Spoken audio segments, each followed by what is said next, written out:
नदी किनारे एक छोटा सा गांव बसा हुआ था।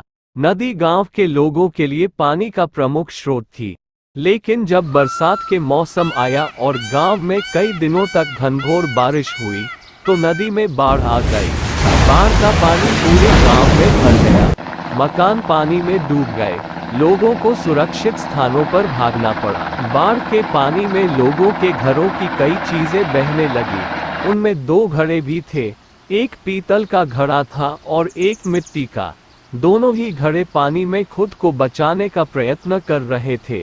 पीतल के कठोर और मजबूत घड़े ने जब मिट्टी के कमजोर घड़े को संघर्ष करते देखा, तो सोचने लगा कि मिट्टी का ये कमजोर घड़ा आखिर कब तक खुद को डूबने से बचा पाएगा।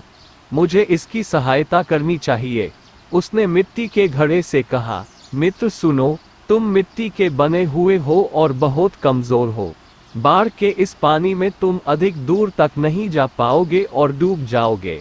मेरी बात मानो और मेरे साथ रहो।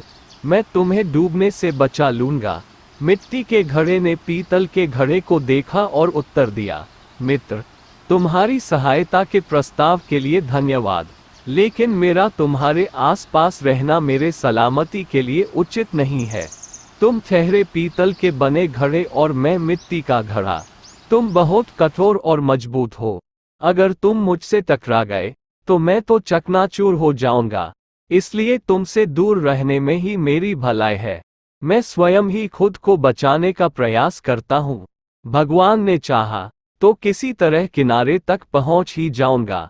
इतना कहने के बाद मिट्टी का घड़ा दूसरी दिशा में बहने का प्रयत्न करने लगा और धीरे धीरे पानी के बहाव के साथ नदी किनारे पहुंच गया। वहीं दूसरी ओर पीतल का भारी घड़ा भी प्रयत्न करता रहा, लेकिन नदी के पानी के तेज बहाव में खुद को संभाल नहीं पाया। उसमें पानी भर गया और वह डूब गया।